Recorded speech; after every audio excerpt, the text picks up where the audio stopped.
Xolmat To'raboyev 1906-yili Izboskan tumani To'rtko'l qishlog'ida tug'ilgan. Mehnat faoliyatini 1926-yildan o'qituvchilikdan boshlagan. U murakkab sharoitda o'z hayotini xavf ostida qoldirib, necha bor yovuzlar jangalidan qochib qutuldi. Hayoti doim tahlikada o'tdi.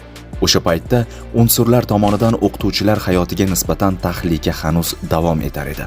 Shuning uchun bu yillarda o'qituvchilarni himoya qilish, ularning hayotini saqlash haqida rayon partiya va ijroiya qo'mitalari, ichki ishlar bo'limi doim xabardor bo'lib turgan. Qishloq o'qituvchilari ichki ishlar bo'limi tomonidan hibsga olinib, ular ehtiyot chora maqsadida nagan, to'pponcha bilan ta'minlangan edilar. O'qituvchilar har bir kunini xavf-xatarda o'tkazardi.